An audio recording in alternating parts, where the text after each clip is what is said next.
Did you click this video for a reason, or did you come across it by coincidence?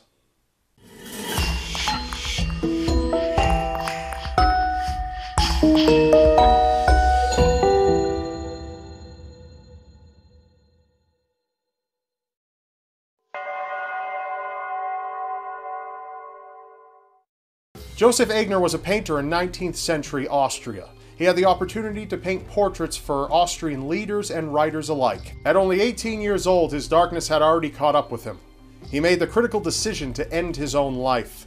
Death lingered closely by as Joseph prepared to hang himself, and death would have had him had a mysterious Capuchin monk not suddenly appeared and interrupted his attempt. Death would leave empty-handed, and Joseph would choose to live. But death does not like to be tempted. 4 years later, despite the incredible circumstances when he was 18 years old, Joseph called death once more, as he prepared again to hang himself. And he would have succeeded, had it not been for the arrival of an all-too-familiar Capuchin monk. At this point, a rational person might believe their life is worth something, but the story doesn't end here. Joseph became the commander of the Academic Legion during the 1848 revolutions in Vienna. Apparently, painting and trying to kill himself got old after a while, but this ended when he was court-martialed for high treason and sentenced to death. Finally, he'd receive what he'd been after for so long. But before he could be executed, someone stepped in to beg his pardon. You guessed it, the Capuchin monk. And Joseph was free. He lived till he was 68 years of age, at which point he pulled out his pistol and shot himself in the head. The man who presided over Joseph's funeral? Yeah, the Capuchin monk.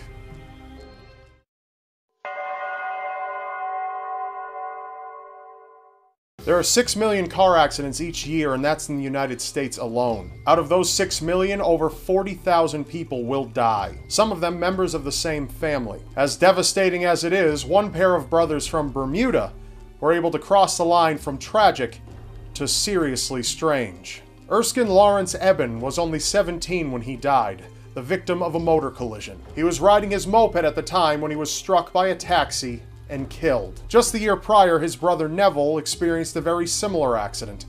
A very similar accident. Erskine and Neville were both 17 at the time of their deaths. They were struck on the same road, riding the same moped, nearly 1 year apart to the day. But the strange doesn't end there. The taxi that killed Neville was the same taxi that killed Erskine.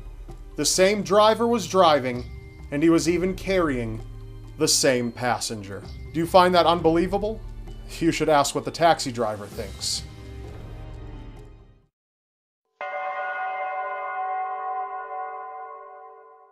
Sometimes revenge is patient, even if the one seeking it is not. In 1883, Henry Ziegland was a man who was dating a troubled woman. After Henry decided to break off their relationship, his girlfriend, devastated beyond all hope, killed herself. The girl's brother was enraged by this and vehemently blamed Henry for his sister's death. He sought revenge. Gathering up his gun, he went to seek out Henry, and upon finding him, shot him. Knowing what fate awaited him for murder, the brother kept to family tradition and shot himself in the head. But unbeknownst to him, Henry was alive. Only grazed, the bullet had lodged itself in a tree behind Henry. It would be years later before Henry, for some foolish reason, decided to cut down that old tree. However, he experienced great difficulty in doing this. Perhaps Henry should have broken up with the tree, then maybe it would have cut itself. But being a man of little brain and much brawn, he decided to blow the tree up with dynamite. As expected, the dynamite decimated the tree, but with an unexpected and short-lived result. Within the explosion, the old bullet was blasted free and struck Henry in his head, killing him instantly.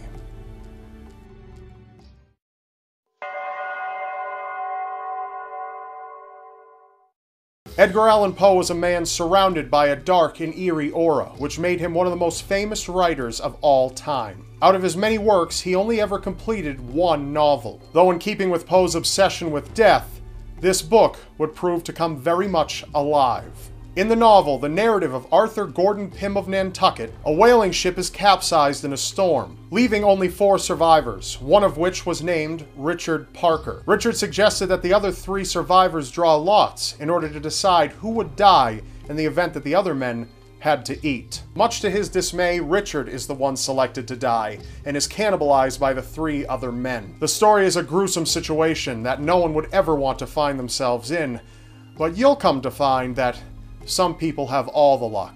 46 years after Poe's novel was published, a yacht was sunk out in the ocean due to a gale. 4 set sail that day, and luckily, all 4 survived. But after over 2 months at sea, the men found themselves in a morbid predicament. The men ran out of food, and they were very, very hungry. Struggling with their decision, they eventually decided to draw lots. The cabin boy was the selected victim, and he was killed by the other survivors, who ate his meat like mad wolves and drank his blood.